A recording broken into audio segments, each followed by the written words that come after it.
Ella es investigadora de CONICET, tiene su lugar de trabajo allí y es invitada a Chanapico y bueno, va a hacer la presentación.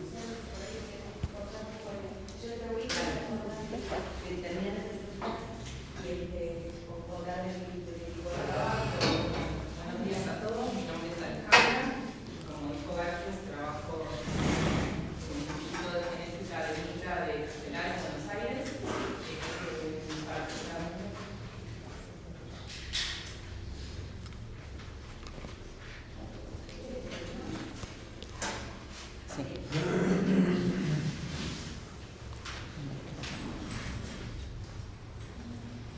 Bueno, y me dedico más que nada al trabajo a un nivel un poquito más chiquito, si bien trabajo con colmenas y con todas las problemáticas asociadas a la sanidad de las colmenas, pero como dijo Julieta, me encargo de tratar de desmenuzar qué es lo que hace a una colmena tolerante.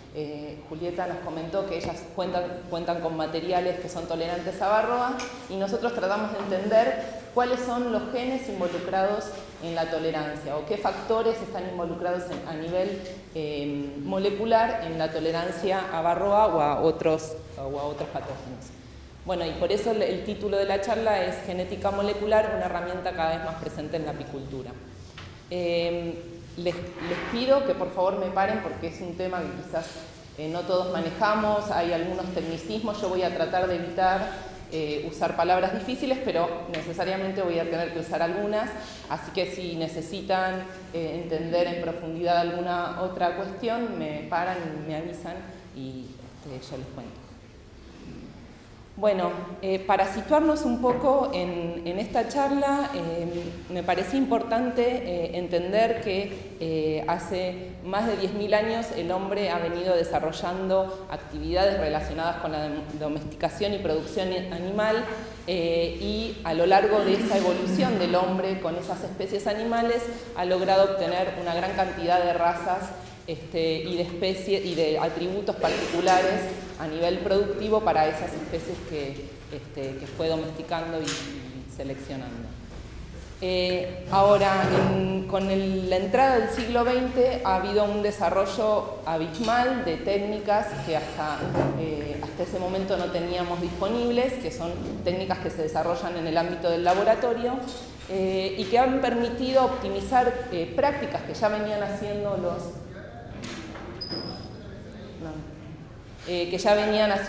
productores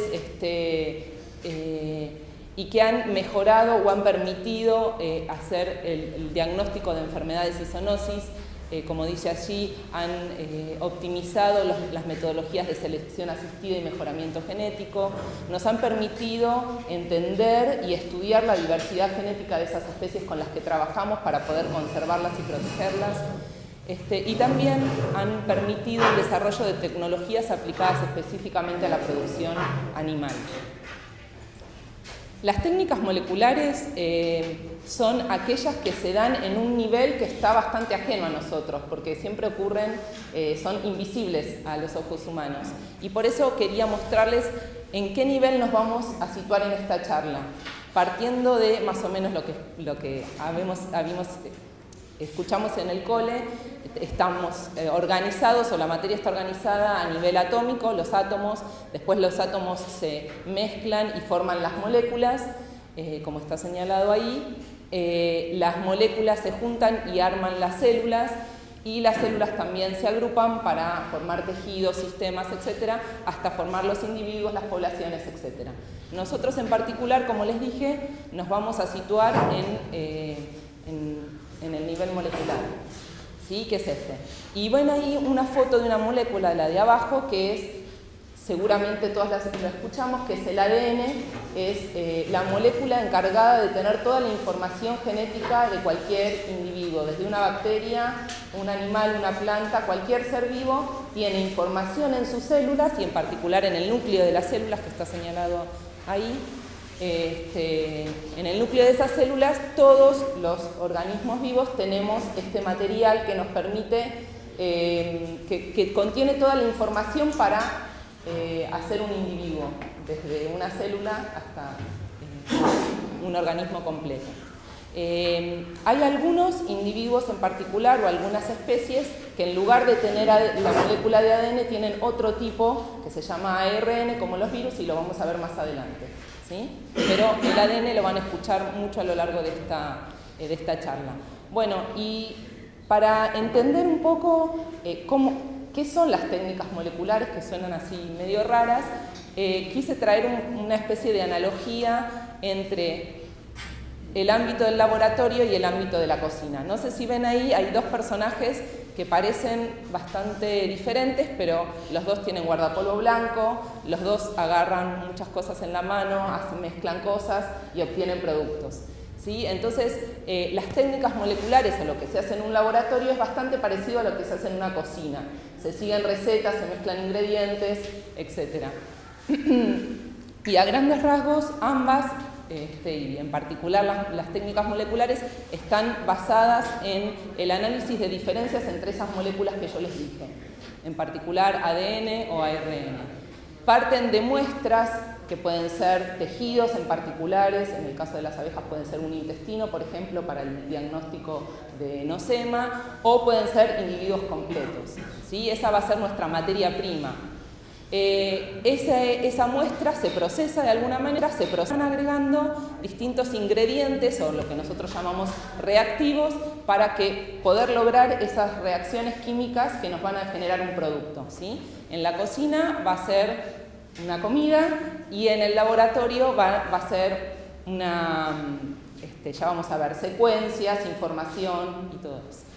Va a ser nuestra degustación. No son cosas ricas, pero bueno. Entonces, ahora sí, dejando la analogía atrás y metiéndonos directamente en las técnicas moleculares, y para refrescar esto que les venía diciendo, cualquier técnica molecular comienza con la toma y la conservación de muestras. Esto parece medio tonto, pero en realidad es el paso fundamental. ¿Por qué? Porque un material mal conservado implica un resultado seguramente negativo o erróneo. Después lo que se hace, a partir de esa muestra, se la procesa y se extrae la molécula y se purifica la molécula de ADN, porque ahí es donde vamos a tratar de entender cuáles son las diferencias, por ejemplo, entre distintas colmenas, entre distintas especies de abejas, etc. Una vez que tenemos en un tubito ese ADN, como está en muy baja cantidad, lo que tenemos que hacer es lograr que esté en mayor cantidad, aumentar la cantidad de ADN. Y eso se hace por una técnica que quizás algunos escucharon hablar, que es la PCR, es la técnica por excelencia, que nos permite partir de una molécula, como se indica en el gráfico, a muchas moléculas con la misma información, ¿sí? Y eso lo podemos hacer mediante un equipo particular que se llama ciclador y en donde metemos el tubito y mágicamente es como una caja negra, sacamos el tubito y tenemos el ADN amplificado.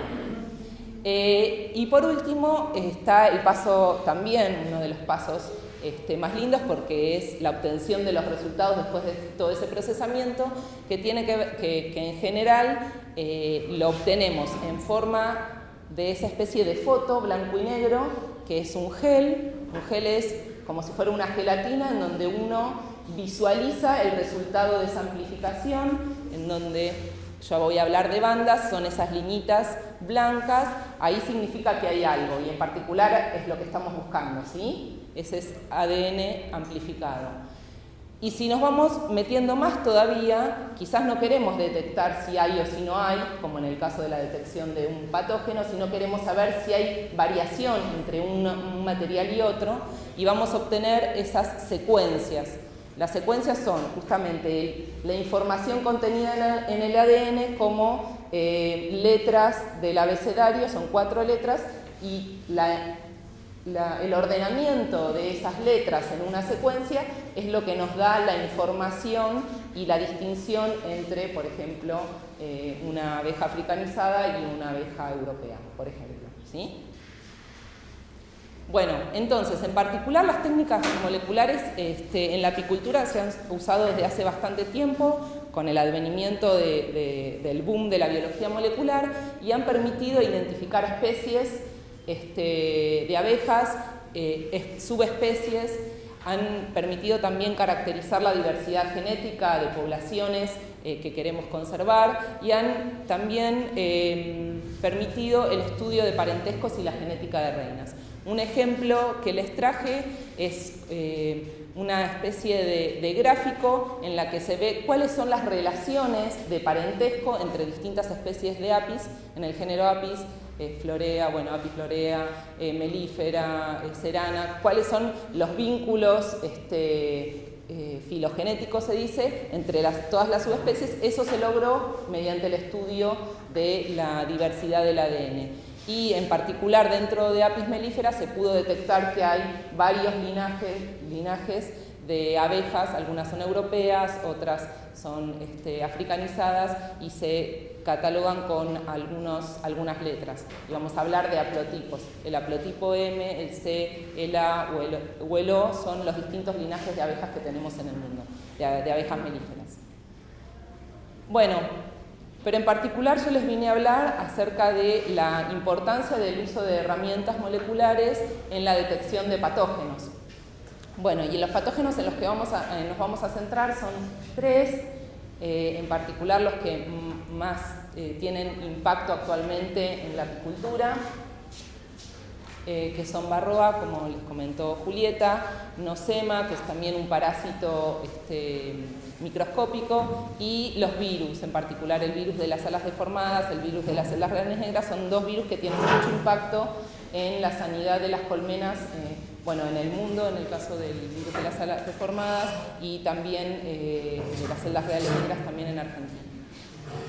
Bueno, entiendo que ya vinieron hablando bastante de la biología de Varroa destructor y de su importancia y el impacto que tiene en la sanidad de las colmenas, así que yo les voy a hablar particularmente de lo que hacemos a nivel molecular con las varroas. Y básicamente cuando empezamos este estudio nos interesaba en Argentina saber con qué varroa contábamos, porque así como hay distintas subespecies de Apis mellifera, también hay especies de razas o haplotipos de varroas. En particular, los dos ampliamente más distribuidos son el haplotipo K y el J. El J en realidad está restringido a Japón, Tailandia, al sudeste asiático, y el haplotipo K es más cosmopolita, ¿sí? Bueno, nosotros queríamos saber cuáles eran las varroas que teníamos acá y si podíamos asociar ese haplotipo a algunas características, por ejemplo, a la virulencia. Se sabe que el haplotipo K es más virulento que el J, y en particular, por ejemplo, en Brasil, en donde se había detectado poblaciones de varroa portadoras del haplotipo J, se vio con los años que fue desplazada por la varroa más virulenta que tiene el haplotipo K. Tener un haplotipo u otro es básicamente tener diferencias en la molécula de ADN, ¿sí? Para un gen en particular. Bueno, y también nos interesaba ver si todas esas varroas son diferentes entre sí. Bueno, quizás todas pertenecen a un haplotipo o a otro, pero además hay más diferencias que podemos asociar con alguna característica fenotípica de la varroa, por ejemplo, que tiene mayor o menor tasa reproductiva, o que es más o menos grande, etc. Entonces, lo que hicimos para poder llegar a ese resultado es aplicar la técnica molecular, mediante la cual hicimos la extracción de ADN de los ácaros individuales, la amplificación por PCR y el análisis de esas secuencias de ADN que les dije. Ahora nos vamos a meter en particular cómo se ve un resultado de secuencias, de comparación de secuencias. En particular obtuvimos muestras, gracias a la ayuda de apicultores, extensionistas, un montón de gente involucrada y con muchas ganas de participar. Obtuvimos muestras de varios puntos, sobre todo del centro-norte de Argentina, Leales, Formosa, Castelli, Rafaela, Castelar, Balcarce y Ascasubi. Son representantes tanto del clima templado como del clima subtropical. Hicimos el procesamiento de esas muestras y lo que logramos es obtener este patrón de secuencias, en donde, no sé si llegan a ver, pero hay como un ordenamiento, o sea, cada fila, representa una secuencia, un lugar de muestreo. Me voy a acercar porque así puedo señalar. Y en particular, esta es una parte de la secuencia y esta es otra parte de la secuencia. ¿Contra qué comparamos para saber si son diferentes o si son iguales a algo? Tenemos que tener una secuencia de referencia. En este caso hay equipos en todo el mundo en donde han caracterizado los haplotipos de Varroa que tienen en sus países, y entonces contamos con la información de cómo es o qué secuencias tiene el haplotipo J y cuáles tiene el haplotipo K. Y lo mismo arriba, ¿sí? Y entonces lo que hacemos es tener nuestras muestras, acá está Castelar, Valcarce, Rafaela, Formosa, Leales, Ascazú y Castelli, y decir, bueno, a ver, es como un análisis de diferencias, digamos, son parecidas a unas, son parecidas a otras, cuáles son las distintivas, y lo que pudimos observar, marcados acá, en amarillo, son cambios particulares que asocian o que determinan que las Varroas con las que contamos en Argentina pertenecen al haplotipo K, ¿sí? Y descartamos que sean de haplotipo J. Vale la pena decirles que el haplotipo K y el J a nivel de secuencia son bastante parecidos, solo difieren en algunas posiciones de esa secuencia, particularmente en esas que están seleccionadas. Y por eso podemos tener la información de que nuestras muestras pertenecen al haplotipo K. Bueno, y para poder evaluar si además de todas pertenecer al haplotipo K tienen algún rasgo particular, alguna diferencia más, usamos otro gen y pudimos detectar que en particular en dos sitios, como son Leales y Castelli, encontramos una variante que no estaba descrita dentro del haplotipo K, una variación de un nucleótido que está señalado con amarillo y que las hace diferentes a las Varroas, al resto de las Varroas, de las poblaciones de Varroa que analizamos.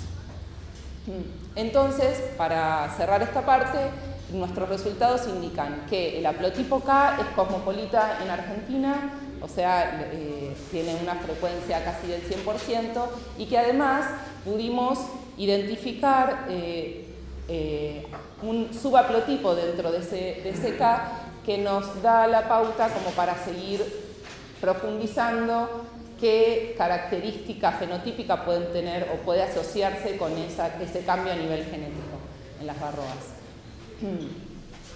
Bueno. En lo que tiene que ver con la detección del virus de las alas deformadas en particular, las técnicas moleculares nos permiten detectar la presencia de virus. Piensen que la Varroa la podemos visualizarla a simple vista, podemos cuantificarla mediante la prueba del frasco. Cualquier apicultor, cualquier investigador que tenga sus colmenas, su apiario experimental, también lo puede hacer, es algo relativamente sencillo. Ahora, saber si esa colmena tiene virus o no tiene virus es algo mucho más complejo, no lo podemos ver a simple vista, entonces necesariamente necesitamos de esta herramienta para poder identificar la presencia de este virus o de cualquier otro virus, ¿sí? Y nos permite hacer análisis de prevalencia en nuestros apiarios. Y también no solo nos interesa saber si el virus está presente o no, sino también saber en qué cantidad está presente, porque no es una colmena que tiene altas cargas de virus que una colmena que tiene bajas cargas de virus, ¿sí? El compromiso sanitario es mucho mayor. El referente en todo lo que tiene que ver con el análisis de los virus es el doctor Norberto Fondevila, que es del Instituto de Virología del INTA Castelar y con el que trabajamos permanentemente en equipo y pertenece también al programa. Bueno, para poder hacer la detección del virus de las alas deformadas, partimos como siempre de un muestreo de abejas, en general es una por colmena, son 30 abejas más o menos. Hacemos la obtención del material genético, que en este caso para el virus de las alas deformadas no es ADN, sino es ARN, Después lo amplificamos por PCR usando ese aparato y obtenemos un resultado. No importa qué es ese resultado, pero lo importante es qué nos dice. Esas curvas nos dicen si esa colmena, esa muestra que estamos analizando es positiva o negativa, es decir, si tiene o no tiene virus. Y además nos da esa información plus que para el caso de las muestras positivas nos dice cuánta cantidad de virus tiene. Bueno, sí. ¿Cuánto tiempo les lleva el proceso de sacar la muestra y hacer los análisis? 15 días más o menos. Lo que más demora es el análisis de las secuencias, porque eso es algo que puede hacerse en el laboratorio o puede ser un servicio que está tercerizado, entonces implica enviar las muestras a otro lado para que las analicen. Pero en general nos manejamos con esos tiempos. Bueno, y para que no se aburran de tanta molécula y tanto ADN, les quería traer un resultado que tenga que ver con las colmenas y con los patógenos. Este es un estudio que hicimos en varias temporadas en un apiario experimental que tenemos en Buenos Aires, en Castelar, en el que participamos, bueno, muchas personas, Fondevila uno de ellos, y evaluamos cuál era, haciendo uso de estas técnicas moleculares, cuál era la relación y cuál era la dinámica poblacional de Varroa y su vínculo con el virus de las alas deformadas. ¿Por qué? Porque como sabemos, Varroa es un vector muy importante de este virus. No solo un vector biológico, es decir, que la Varroa tiene el virus, sino que es un vector que permite contagiar y replicar el virus dentro de la abeja, ¿sí? Entonces lo que observamos es, en estos primeros gráficos, lo que se ve es la prevalencia del virus de las alas deformadas, bueno, y el porcentaje de Varroa forética, está en azul, y la prevalencia del virus de las alas deformadas está en rojo, y acá vemos lo mismo en Varroa, pero en lugar de evaluar la prevalencia, evaluamos la carga viral, es decir, la cantidad de virus que tienen las colmenas, ¿sí? Y hicimos como un pantallazo de lo que pasa a través de la temporada y en distintas temporadas, esas 2012, 2013, 2014. Y lo que vimos es una asociación significativa entre tanto la carga del parásito como la prevalencia y la carga del virus. Es decir, esto nos da una idea de que la presencia de Varroa seguramente indica que hay virus, ¿sí? Y cuanto más Varroa hay, más virus hay. Y eso lo vemos con la simultaneidad de varios picos, ¿sí? Pero bueno, no es para desesperarnos. ¿Por qué? Porque sabiendo que cuando hay Varroa y hay altas cargas de Varroa, tenemos altas cargas de virus, también el tratamiento o contra Varroa nos puede servir para eliminar los virus de las colmenas, ¿sí? O sea que no siempre es necesario llegar a medir los virus, es decir, no todo apicultor necesita hacer una medición de virus, sino que con una estimación de las cargas de Varroa que tienen sus colmenas puede hacer un manejo apropiado para disminuir la Varroa y con eso disminuir los virus, en particular el virus de las alas deformadas. Bueno, ahí no se ve nada. Bueno, y esto es una información más también que nos permite pensar en la importancia del manejo y del manejo en particular de Varroa, sea de un tratamiento con un acaricida sintético u orgánico. ¿Por qué? Porque lo que vemos en una situación, en la primera parte, que dice primera temporada, cuando las colmenas se dejan libres sin curar y se cura a finales iniciado el otoño, los virus, fíjense que la prevalencia de virus, lo azul está en lo negativo y los otros dos colores son altas cargas o bajas cargas, pero presencia del virus es altísimo. Casi el 60% de las colmenas tienen virus. Es decir, que dejar que aumenten las poblaciones de Varroa es darle rienda suelta a que los virus se disparen. ¿sí? En esta situación en donde la cura o el control se produjo al final del verano, fíjense cómo cambia el patrón. Es decir, limitar el aumento en la población de Varroa limita totalmente la cantidad de virus y la prevalencia del virus que tenemos para el otoño y asegura la supervivencia de esa colmena para la siguiente temporada.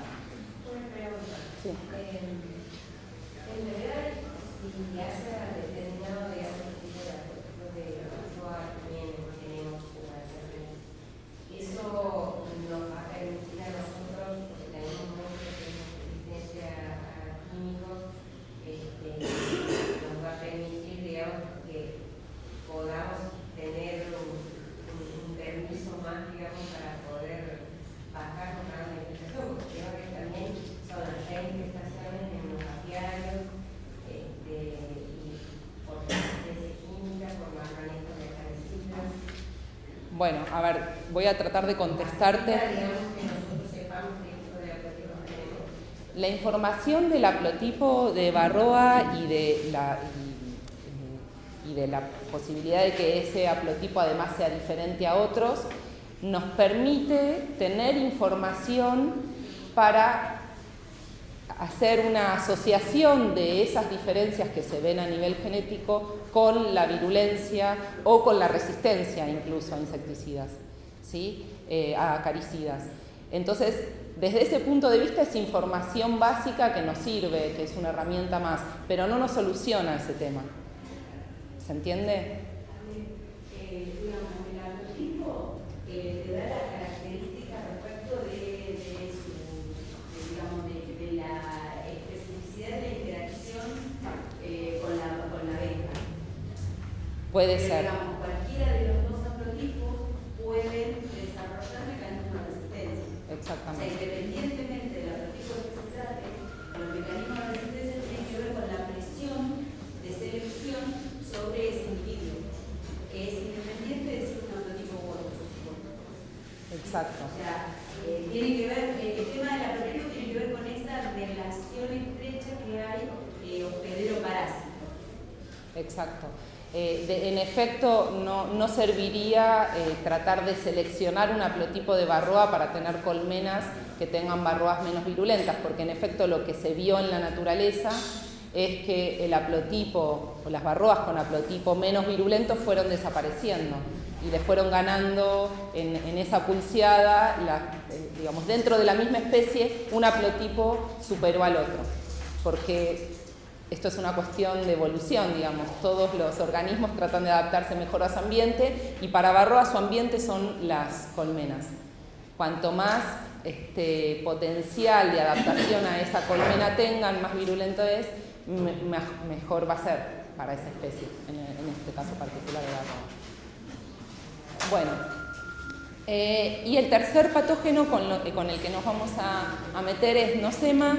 En particular lo que podemos hacer, Nosema también es un microorganismo que es difícilmente detectable, salvo cuando los síntomas de la enfermedad, que es ya casi en las últimas instancias de la enfermedad, son visibles, en particular para una especie de Nosema que es Nosema apis, en donde la vemos como manchitas cerca de la piquera. Eso nos habla del estadio de la nosemosis en su última fase y en la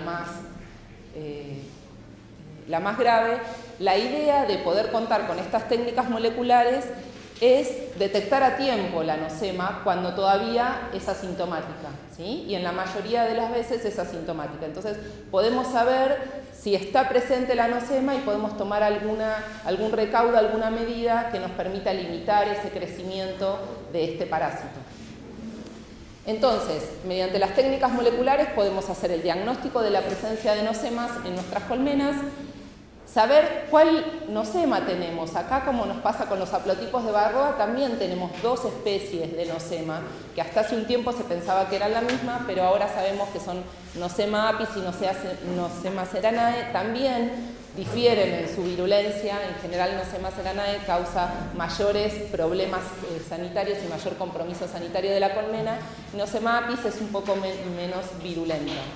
Y también detectar, con la caracterización de las especies, si hay presencia de infecciones mixtas, porque nuevamente la presencia de las dos especies hace un combo medio, en conjunto con Varroa, hace un combo medio explosivo en las colmenas, ¿sí? Entonces también nos interesa saber si podemos tranquilizarnos con que tenemos una anosema, una sola, o tenemos las dos, o hay una en mayor proporción que la otra.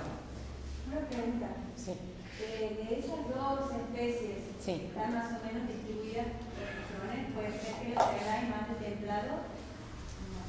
En eso ayúdame, yo creo que no, ¿no? Anosema seranae es un poquito...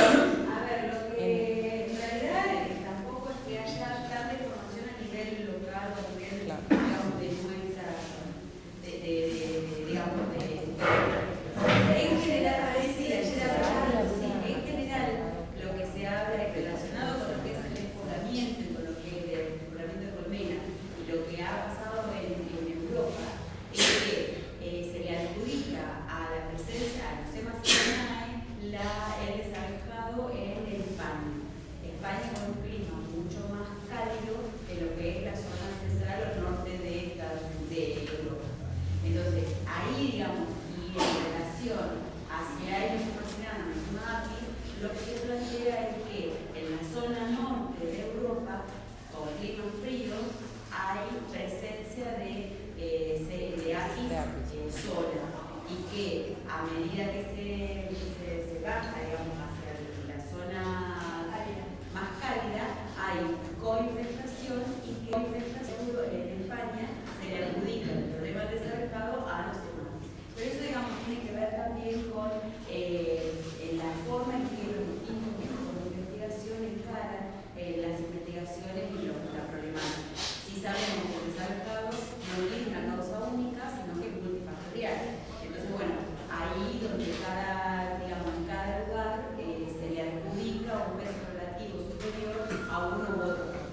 En lo que nosotros sabemos respecto a las informaciones recientes que Adriana presentó ayer, sí se ve que hay una graduación, es una hipótesis, porque digamos decir que hay un desplazamiento, en el sentido de que lo que hoy por hoy se tiene es una foto de un mapeo que se hizo, de un relevamiento que se hizo, y lo que se vio sí es que hay, digamos, mayor coinfestación de seranae y apis en la zona sur y centro del país.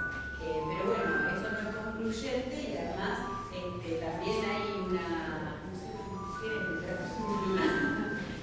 no hay, digamos, en este sentido no hay nada concluyente, y en realidad, digamos, la idea de poder profundizar en los estudios o sea, es importante conocer esta información desde el punto de vista molecular, pero no tiene sentido solo saber esto si no conocemos qué es lo que pasa en el campo, cuál es la situación de las colmenas, cuál es la situación del ambiente, qué es lo que una colmena puede tolerar, qué es la respuesta de la interacción de la abeja con el ambiente y con los patógenos presentes, es diferente, junto con el manejo que el agricultor puede hacer. Entonces, esto es importante saber, porque digamos, hoy por hoy es de lo que el mundo está hablando, o sea, de todo lo que es los estudios que se hacen a nivel internacional no son aprobados, no tienen una mirada desde el punto de vista molecular, pero nosotros insistimos en que esta información por sí sola no tiene sentido si no podemos relacionarla y sacarle un mayor provecho a la prevención de la enfermedad, al manejo que puede tener efecto en los factores de riesgo que los padres. Entonces, a mí me hace acordar a la niñita de Bajó también, que Bajó viene de Avicerana. Sí, Anosema debe venir más o menos de, no sé, el nombre debe venir también más o menos. Sí, es así. Hay relaciones de vuelta de parásitos que se están... Lo que pasa es que siempre tiene que ver con, como decía Julieta, con el tiempo de coevolución que tiene el huésped y el parásito, digamos. Serana viene coexistiendo con Varroa desde hace mucho tiempo y ha tenido mucho tiempo de coevolución en donde se logra un equilibrio. El parásito está presente, logra su cometido, pero no compromete del todo a su hospedador, porque es la mejor estrategia evolutiva. Con Nosema está pasando algo parecido, digamos. Quizás en Serana no es tan relevante y es dentro de todo un parásito nuevo en melífera. Entonces estamos, como decía Gachu, en una foto, estamos en la transición, digamos. Se va a llegar a un nuevo equilibrio en donde Nosema y Apis se logren adaptar una a la otra y encuentren un equilibrio nuevo y puedan y se evite la mortalidad del hospedador, ¿sí? Además, también hay otra cuestión que, digamos, con respecto a Barroa y el tema de que al menos el clima templado, la colmena no puede sobrevivir sin tratamiento, hace que no exista espacio para que se dé una coevolución. Porque siempre estamos ante ella, digamos, presionando para comprender. No hay oportunidad. En el caso de Nosema, tal vez también, digamos, es una enfermedad diferente, no está violenta si quiere, digamos, no hay tanto control de Nosema. Y también ahí, digamos, hay mejor oportunidad de que se vayan dando esos equilibrios de manera natural. Ya que es otro tipo de enfermedad, ¿no? Es otra manera. Digamos, con respecto al tema de las diferencias distintas, ayer Adriana comentó, digamos, uno es por más rápido, el ciclo es más rápido, entonces, bueno, es como más acelerado todo lo que es el proceso de afección de las abejas de la colmena.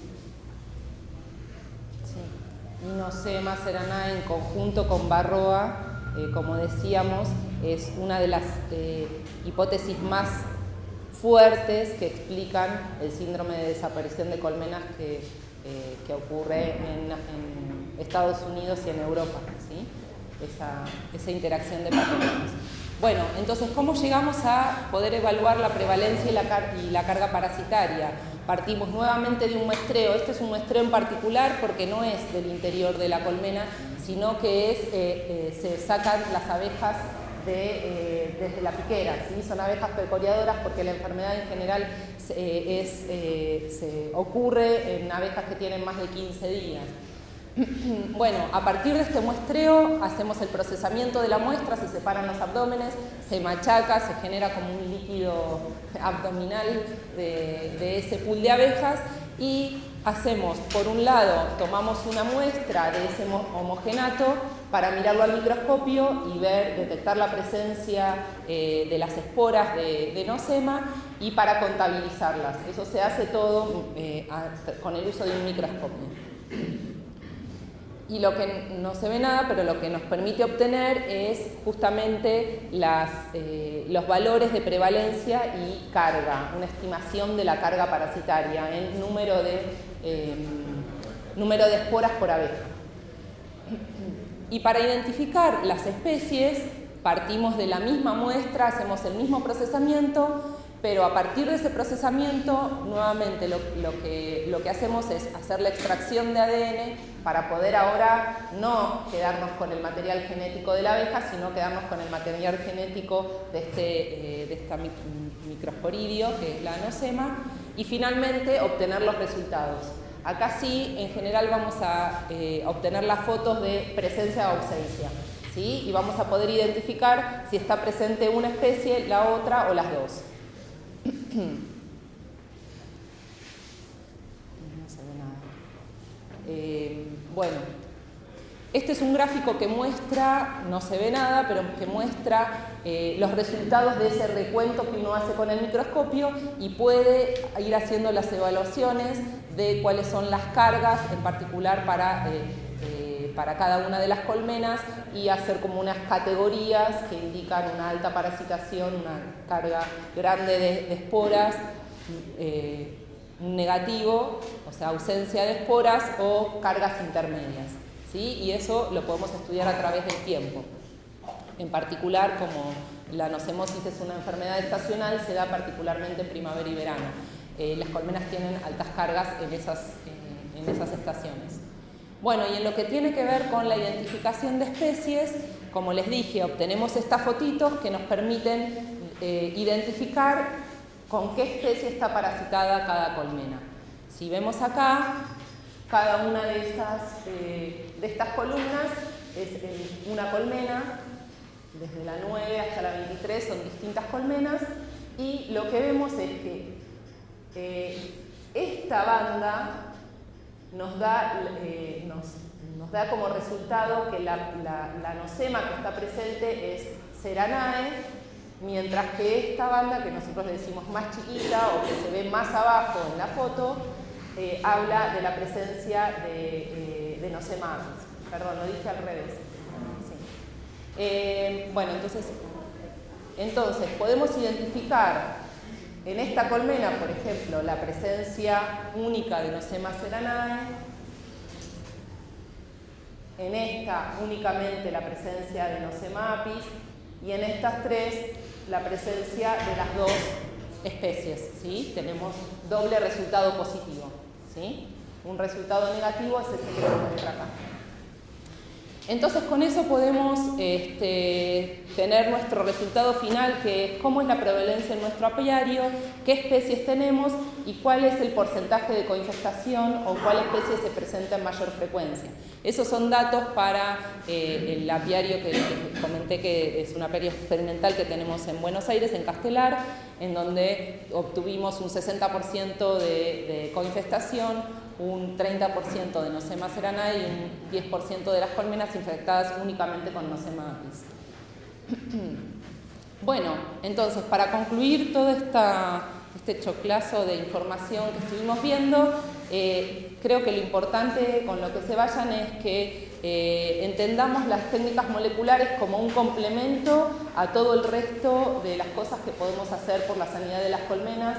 Nos permiten generar mucha información, pero si esa información no se complementa con otros datos, es una información que queda sin sentido en un escritorio.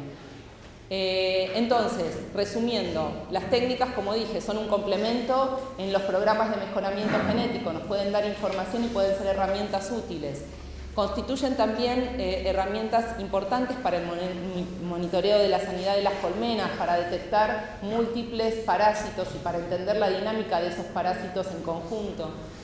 Ayudan a la detección rápida de patógenos que quizás no son tan asequibles, no los podemos detectar a simple vista. Y nos permite usar esa información para ajustar los tratamientos que tenemos contra algún patógeno. Potencian el desarrollo de productos orgánicos para el tratamiento de los principales patógenos de las colmenas, y todos los resultados que generan aportan información útil para perfeccionar y para perfeccionar las buenas prácticas apícolas. Y la última conclusión, una de las últimas conclusiones que quería que se lleven, es que todo este trabajo, que parece tan restringido a un laboratorio, es en realidad producto de una red compleja y multidisciplinaria de muchos actores, en particular los apicultores, investigadores, tesistas, extensionistas, que hacen que todo esto, que desde el muestreo a campo hasta el procesamiento de la muestra y la obtención de los resultados, y finalmente la vuelta de esos resultados al campo sea posible. Y como les decía, la importancia de que esos resultados que se generan en el ámbito del laboratorio vuelvan al campo en respuesta a una problemática que permite ajustar todas nuestras prácticas y ir por el sendero tecnológico que plantea el PROAPI. Un ejemplo puntual del uso de estas técnicas que han posibilitado llevar esa información útil al campo ha sido la detección del virus de las células reales negras. Lo que se sabía hasta hace un tiempo, o lo que se veía, es que estaba presente, no se sabía en dónde, no se sabía el origen. Se analizaron los insumos, se aplicaron las técnicas moleculares y se detectó que provenía de la jalea real. Entonces, eso permitió ajustar ese insumo crítico para incorporarlo al sistema de producción y para evitar justamente la contaminación de las colmenas con este virus. Y otra herramienta fundamental que también entendemos que va a ser que va a volver al campo es el estudio de los genes candidatos, en otra oportunidad se los comentaré, que permite no solo ahorrar dinero, sino extensas monitoreos a campo para entender cuáles las bases genéticas de la tolerancia. Y finalmente, un mayor conocimiento de lo que tenemos, de nuestros materiales, como decíamos, todos los materiales que tenemos en cada ambiente, las cosas propias que tenemos, nos permiten ajustar y definir una estrategia general como país, por ejemplo, como en el caso de la exportación del material vivo certificado. Es decir, si no conocemos lo que tenemos, desde la diversidad de las abejas hasta los patógenos que afectan a esas abejas, no vamos nunca a entender toda la problemática que tenemos como país, ¿sí? En lo que tiene que ver con la apicultura. Así que eso es todo. Gracias.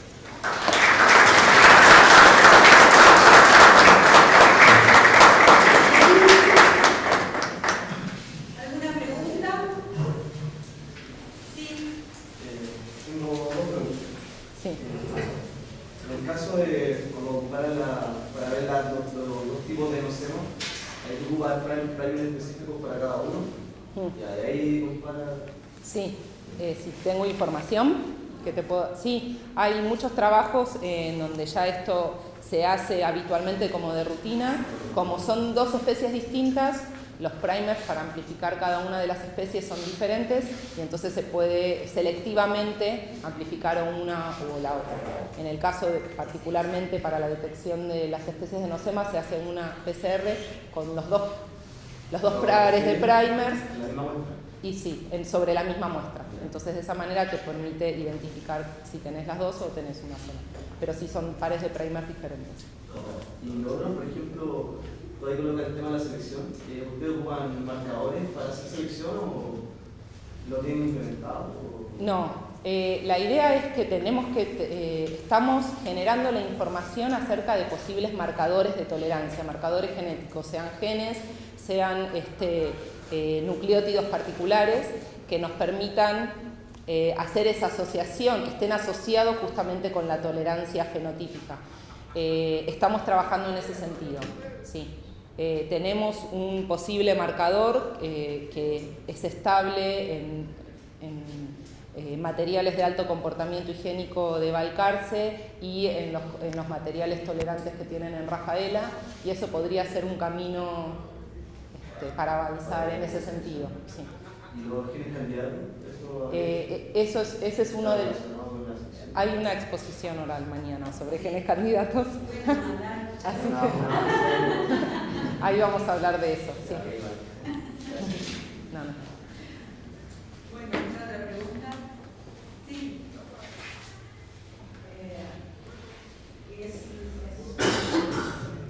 Las colmenas.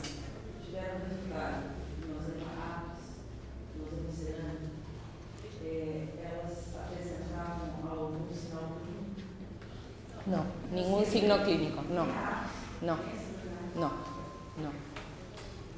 Eso es, a pesar de que varias de las colmenas tenían por arriba de 1 millón de esporas por abeja, no tuvieron síntomas clínicos. Y lo que vimos, en particular, son colmenas que están establecidas en clima templado, es que la carga baja terriblemente en el otoño. Es indetectable en otoño.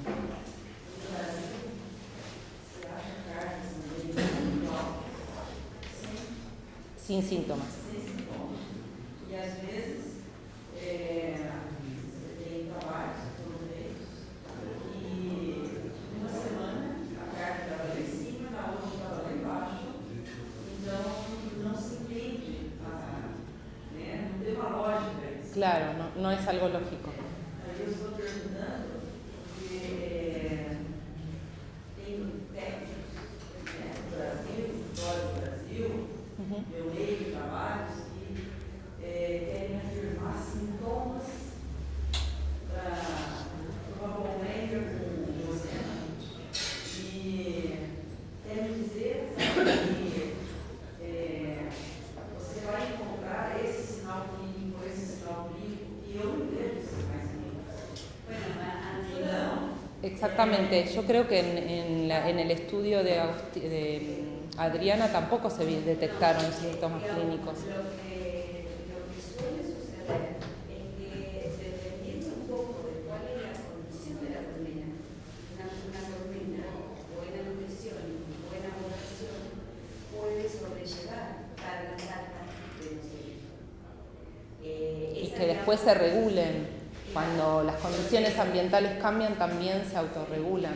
Lo que, digamos, en un estudio de condiciones controladas, esto no, digamos, a nivel de colmenas, sino en condiciones controladas, lo que se hizo fue en cajas experimentales colocar abejas y se hizo, digamos, inoculación artificial, se le daba el jarabe con la carga celular y a su vez había alimentación de bajo contenido proteico y de alto contenido proteico. Entonces eran, digamos, cuatro grupos de caja, digamos.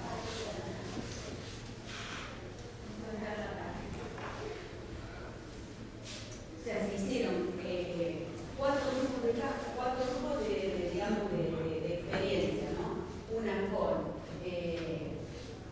alto proteína cruda, otra con baja proteína cruda, otra con alta proteína cruda, otra con baja proteína cruda, y esta tenía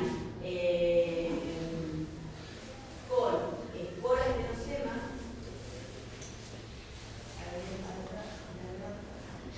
con esporas de nocema. Es decir, que lo que podía variar era o bien proteína alta con nocema, proteína alta sin nocema, proteína de baja calidad, o sea, alimento con baja calidad de proteína y nocema, y a su vez sin nocema. Entonces, lo que se veía es que en este grupo, se hacían varias cajas, ¿no? Repetición. En este grupo, lo que se veía es que al final de un determinado periodo de evaluación, la carga celular, es decir, el número de esporas por abeja, era muy alto. ¿Sí? Pero la sobrevida de estas era superior a la de ellas. Es decir, estas tenían también, pero no tanta cantidad de nocema, pero la sobrevida de este grupo era mucho menor que la sobrevida de ellas. Con lo cual, la conclusión a la que se arriba es que la abeja que tiene una buena, digamos, nutrición, una buena capacidad, digamos, de defensa, en función de esa nutrición que se va a transformar en distintas líneas de defensa dentro de la abeja individual, tiene una capacidad para tolerar niveles altos.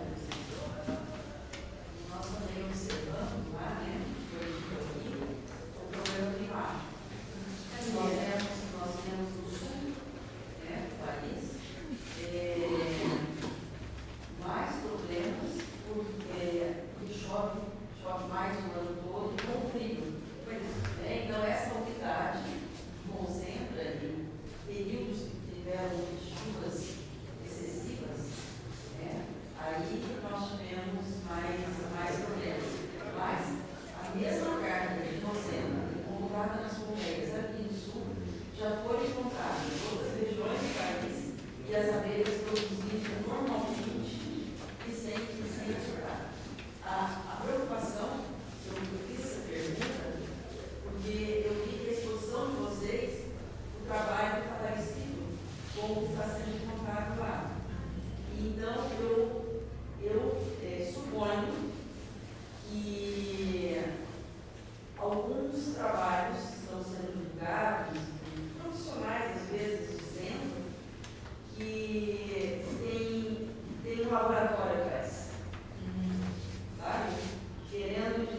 que